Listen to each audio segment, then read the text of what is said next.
Recording has started. All right. Allegedly. That's what they say. So I think that means we're live. Ladies and gentlemen, welcome back to Wander to the Edge. My name is Adam Asher from The Edge of Adventure. He is, in fact, Adam Asher. I am Zanne from Where Gals Wander. And this is Wander to the Edge. Take a look at it. That's what it says right there on the screen. Wander to the Edge with Zanne and Adam. Zanne and Adam. That's right.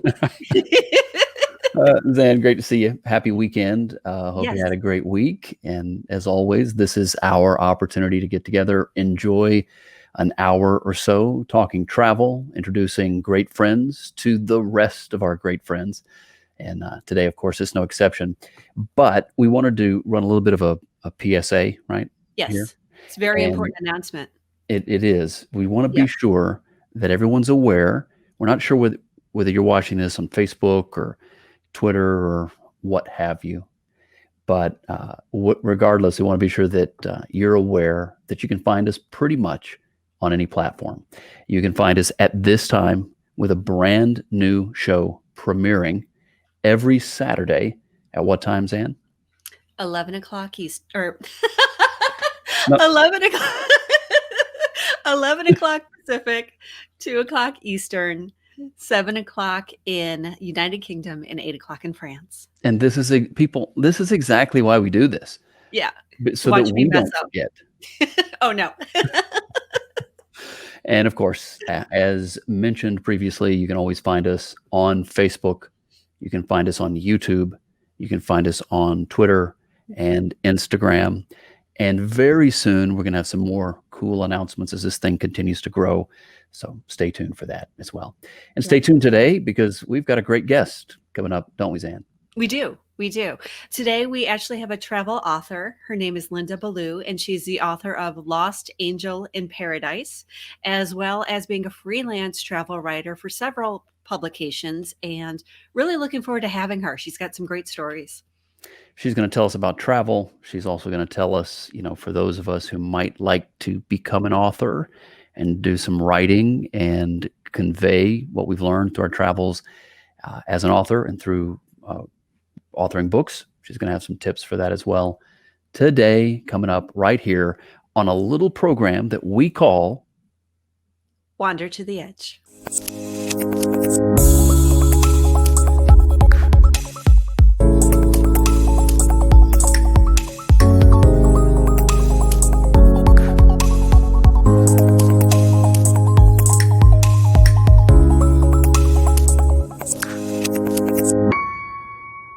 Linda, welcome to the program. Hi, I'm so excited to be here. I'm really excited to know I'm going to be in the United Kingdom and France as well. Hey.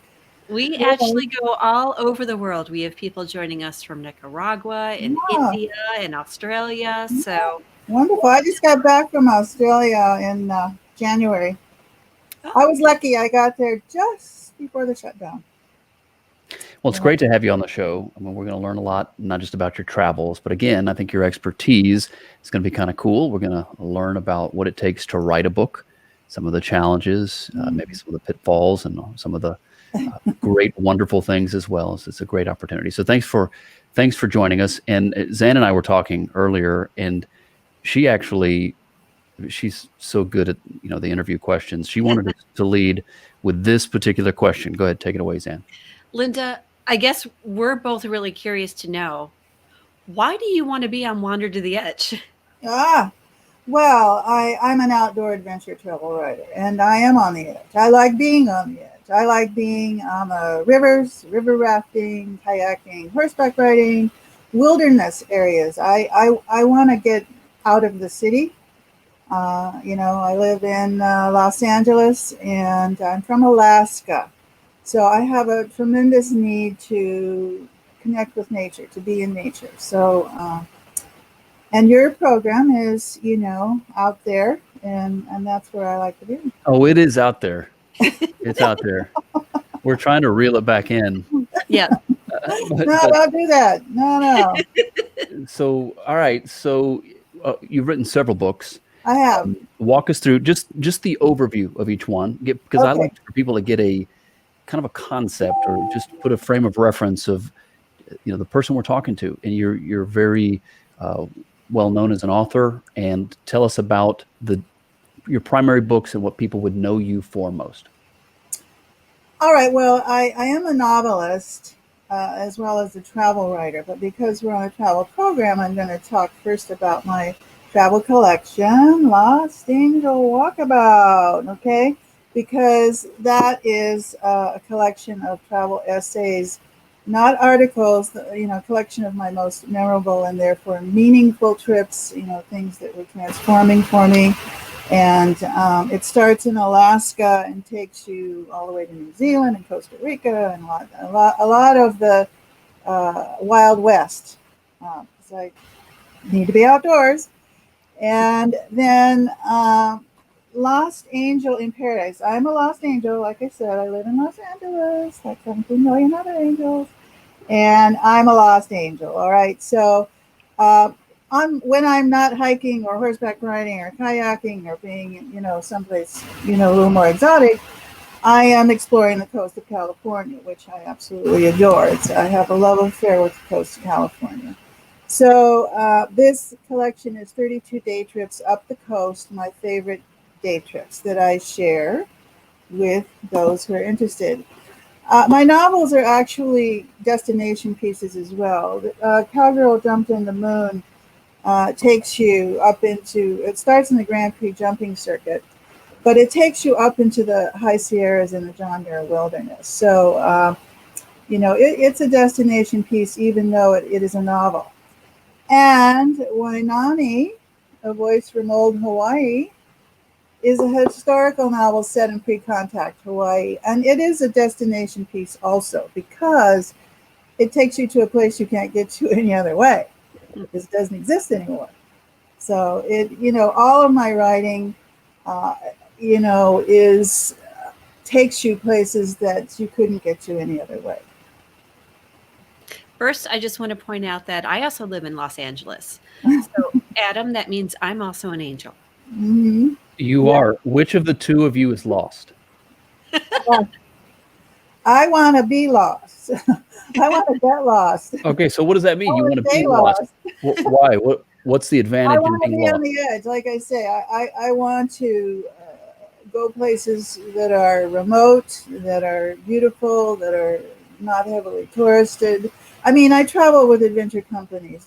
Don't get me wrong. I mean, I don't, backpack by myself. But I did a wonderful horseback trip up into the high Sierras, did 5 days, 4 nights camping out, up there with just me in the mountains and about 4 other people and a mule. And anyway, it was, my adventures are as I went like the Grand Canyon. I didn't hike it. I rafted it, my biggest adventure, I think, was rafting the Tatshenshini River, which is the first story in Lost Angel Walkabout, because it was a very transformative experience for me. It's a 125-mile run from the Yukon down to the Gulf of Alaska, through the largest remaining wilderness area in North America, crossing international borders. There are no people there. Just bears and moose and eagles and incredible beauty, glacier fields, and in that trip, when I started out, I was an adventurous person, loving to be outdoors. But when I got through with that trip, it was 11 days out there, I was an environmentalist. So it changed me, because it made it clear that one of the things I really want to do in this lifetime is develop a consciousness for people for protecting these glorious regions that we have left. So this would be a question then that I have. Knowing that nature is very important to you. I mean, I think it is important, but I can tell from the way that you speak about your travels, nature in and of itself is important. Right. Why is it so important to you? What is its saving grace that it Okay. brings to you? Well, my theme song is that nature can be our salvation, because in the world that we live in, we're constantly bombarded with stimuli. In the virus year, I think all of us are, on the internet a great deal, receiving a lot of information. And I think that it's really, as a writer particularly, I think it's really important to pull yourself away from that, to unplug yourself from all the connectivity. Go for a walk in the woods. Let your mind settle. Let your mind digest all that input. Allow creativity to bubble up from the well of your subconscious. I think you have to have some solitude in nature to complete this process and to allow your molecules to settle. I think we're all, maybe a little bit overstimulated. So I just really believe that nature is a balance and harmony. I'm not the only one who feels this way. I mean, this is not new. The Navajo Indians, they strive for a balance and harmony through nature within themselves and their society. And when they reach that state, they call it Hazho. So I am walking on the beauty path, seeking Hazho. And of course, Thoreau, our original nature nut, he walked for 4 hours a day to allow himself to be unplugged from worldly interest, shall I say, mercenary interest, materialism. And, he 4 hours a day. I mean, I can't do that, but I do get out for at least an hour or two a day in my mountains. I live in the Santa Monica Mountains. So, knowing that Zanne is out there in Southern California, and as we think about in particular your book, Lost Angel Adventures, and everybody can find out more about it at lostangeladventures.com. What would be in her area of the country there? What would be a couple of your favorite day trips that, let's say, for example, she and the family could go out and enjoy? Day Sure. trips, some of the best. Day trips. Well, I love Santa Barbara. That's really close by, and it's pretty easy for you, I think, Zanne, from where you're at. And I have a couple of day hikes there in Santa Barbara, and take you up. And I give you a little history, the botanical garden up there, and I take you down to Hendry's Beach, which is where the locals gather and where there's a fabulous seafood restaurant. And that is an easy outing. I have hikes here in the Santa Monicas because I live here, and I have several day trips here. I do have a day trip in Ventura, which is to go out on the Channel Islands, which the Channel Islands are, they call it the Galapagos of North America. I mean, it's really special.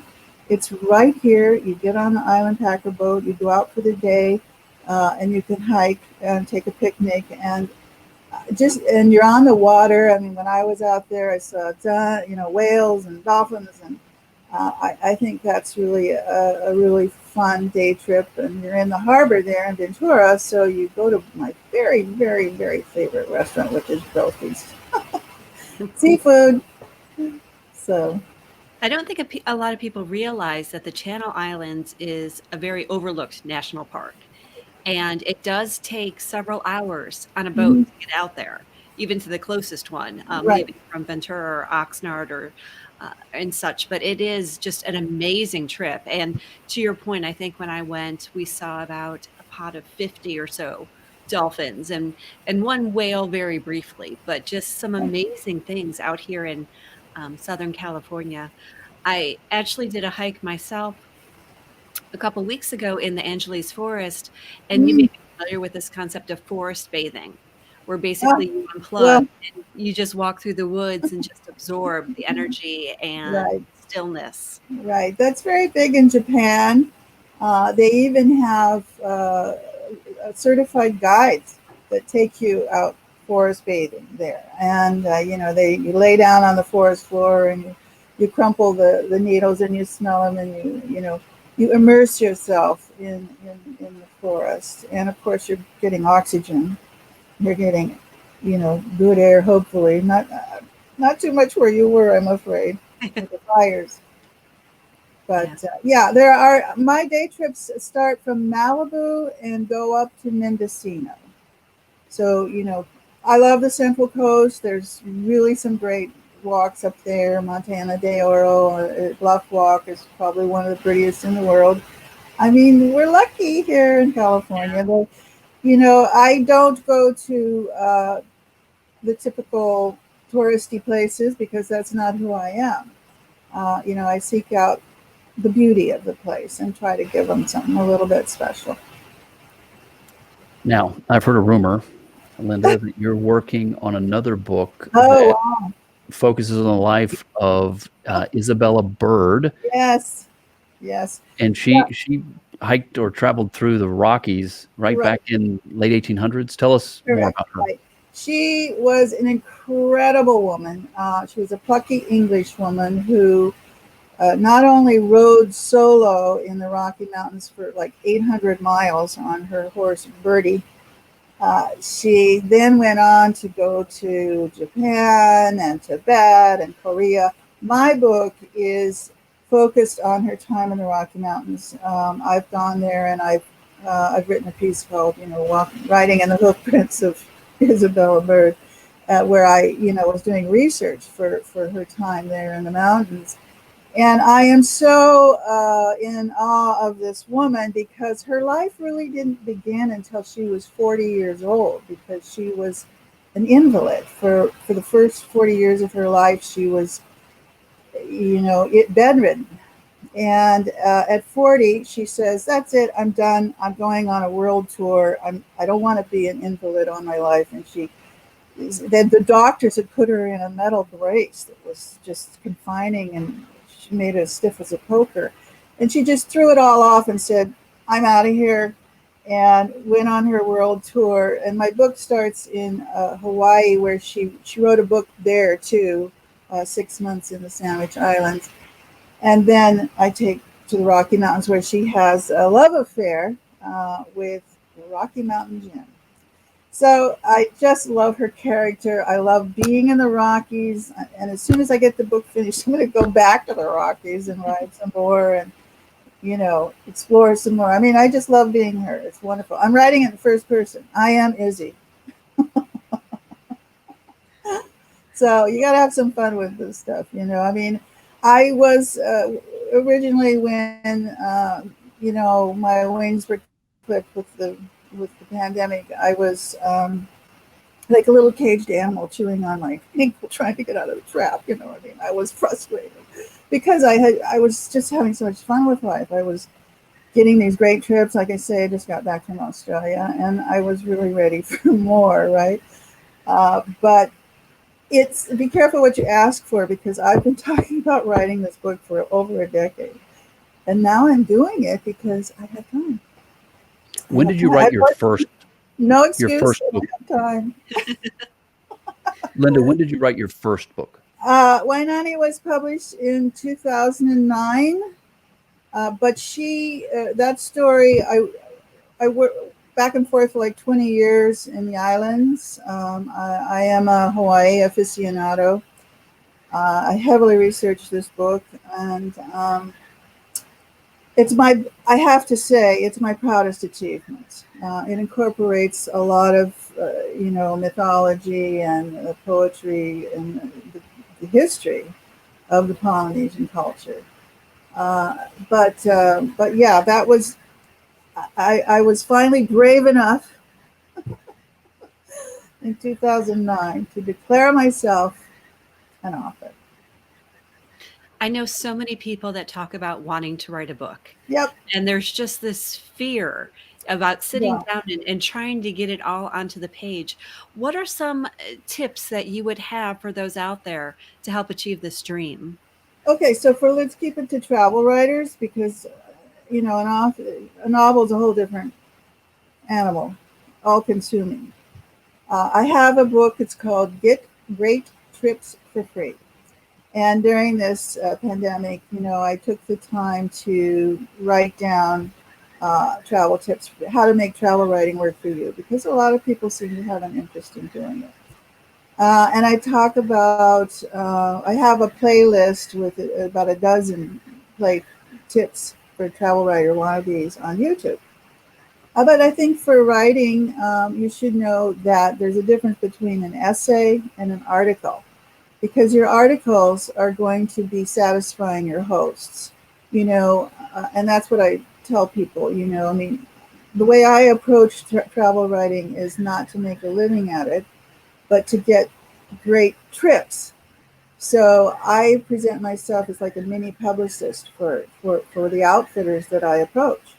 And I show them, what I can do for them. I can get you an article in TravelWorld. I can get you on my Boomer column. I can get you on Around the World TV. I can do all these things for you. How about getting me a trip? And then afterwards, I write at least 3 articles for my hosts. And then I write a personal essay for me. So the personal essays go in my books. The articles go out there in the world. And, I do talk about the difference between an article and an essay and things like that. And I can talk about that here if you like.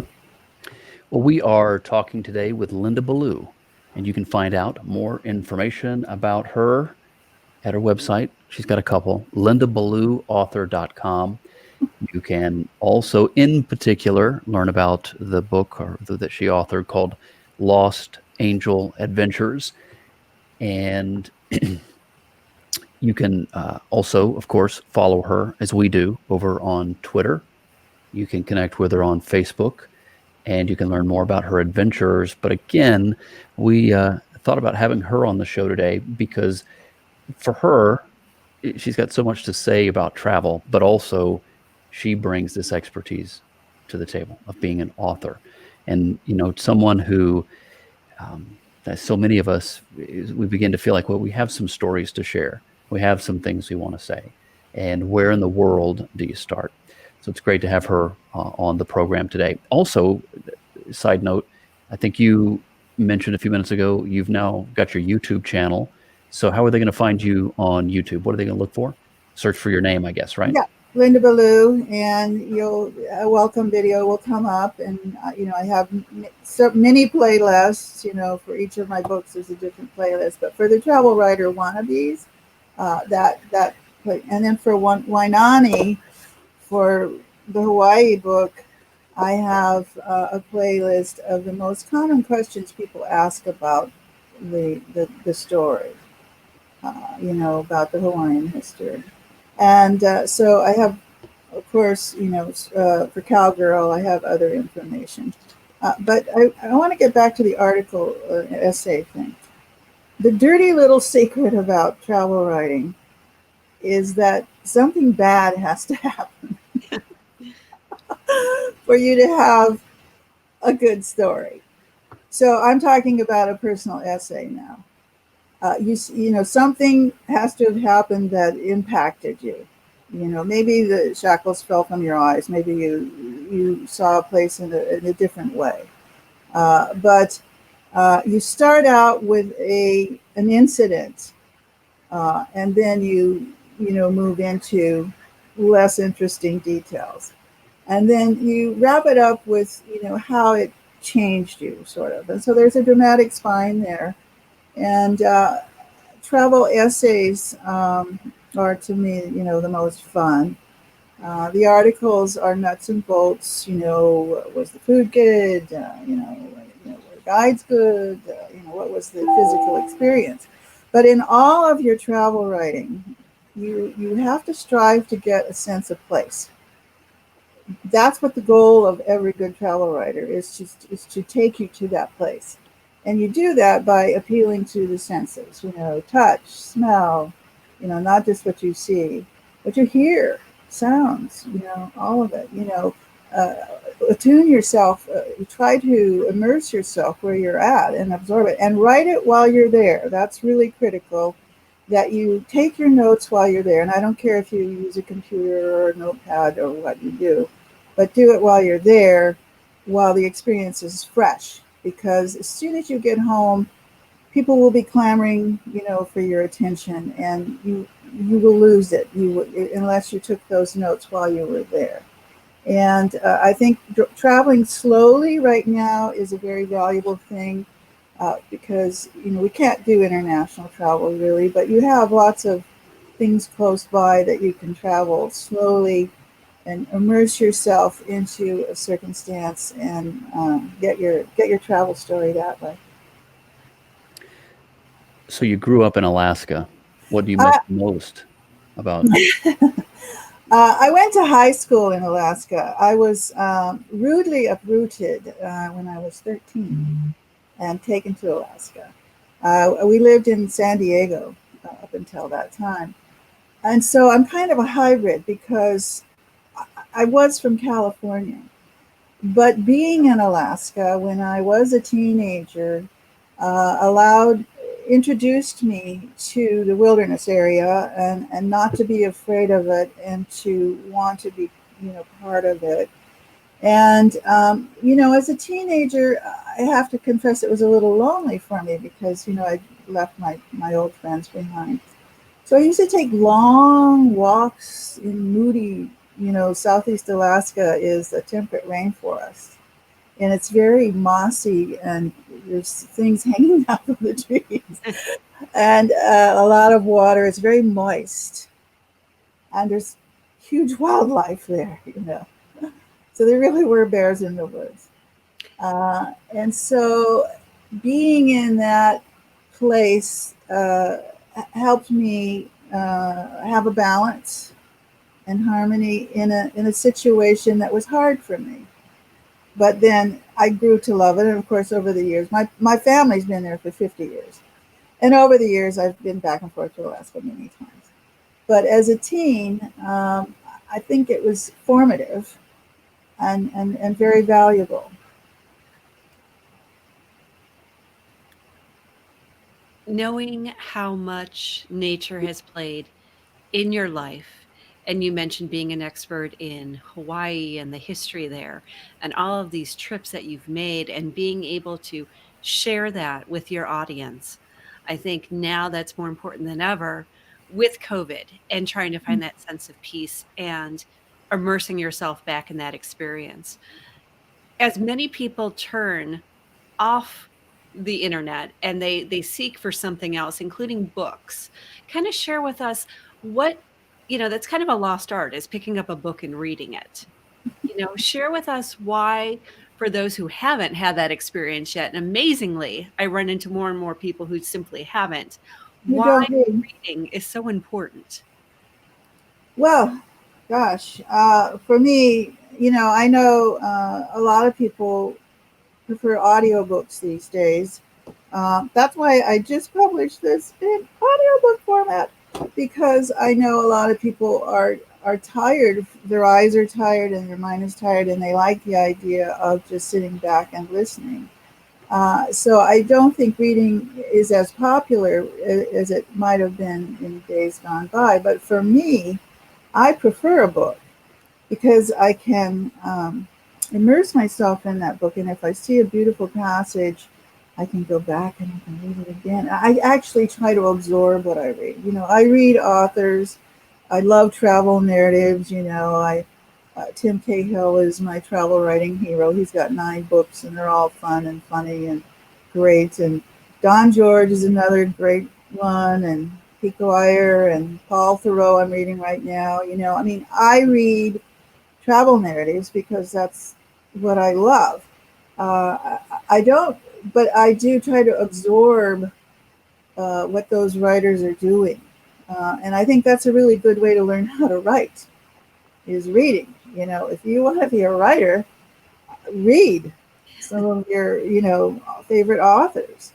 And, reading's not for everyone. I understand that. There's plenty of options now. But for me, it's my first choice. And I have a degree in English literature. as a young person, I read, like I say, it was a kind of lonely up there for me in Alaska. I was a little bit of a fish out of water there, and I was ahead of my years because I was reading these very adult authors. Simone de Beauvoir, Second Sex, Anaya's Nin, Anne Rand. I was reading her way. I even ordered her newsletter. She's Well, had a resurgence. She's had a resurgence now, but I was reading her when I was 13. Right. Well, I guess as we're talking about reading and such, and this is another way to connect our travel community. So I encourage everybody to go out and check out Linda's writings and her books. I'd love for our audience to kind of share with us in the comments or post and share with us also their favorite authors, their favorite articles. If there's things that perhaps you want to share, drop it in the links below, and let's continue to build on that as well. Just another way to connect. And also, if you're thinking about writing a book, right? Yes. And you've started the process, let us know. And then, of course, feel free to connect with Linda. Linda Yes. Ballou has been our guest today here on Wander to the Edge. Linda, be sure everybody knows what your favorite book in the whole world is that you've written. Your favorite book is what? What's the first one they need to go get right now? That I've written? I Yes. have to say it's Wainani, A Voice from Old Hawaii. I mean, if you love the islands like so many people do, and you really want to understand the people there and the culture and the magic and the beauty of the place, I love this book. But these are my personal experiences. These are my memoirs. And if you're interested in being a travel writer, read this book. And if you want to just have fun and go up the coast, read this book, Lost Angel in Paradise. And if you're a horse person or not, and you like a good coming of age story and maybe a little romance, read this book. No, thanks.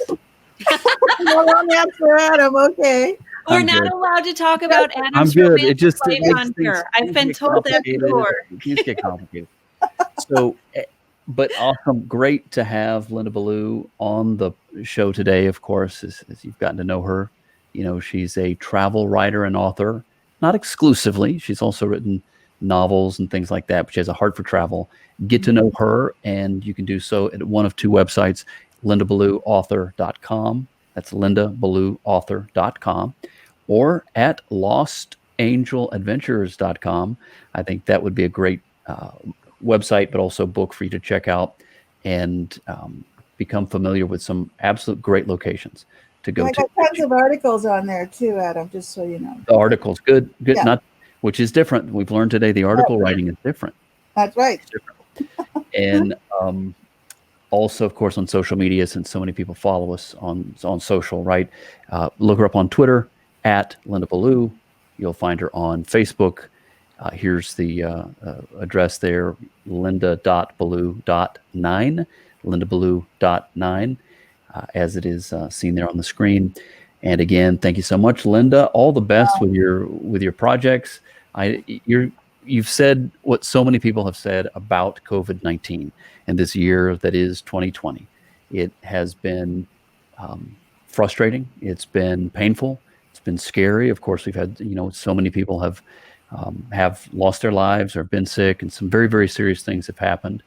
And for the rest of us, those of us who have fared pretty well, it's still been a very challenging time in other ways. And I think it's caused a lot of us to do some soul searching, really take stock of the things that matter to us and the things that are important, and then make the time for those things that are important to us. And, an opportunity. It is. An opportunity. And you obviously have taken advantage of it. So congratulations again, Linda.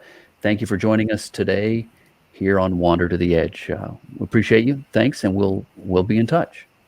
Thank you so much. It's been so much fun. Thank you again, Linda. Zanne, always great to see you. We'll see you again next time, right here On Wander to the Edge.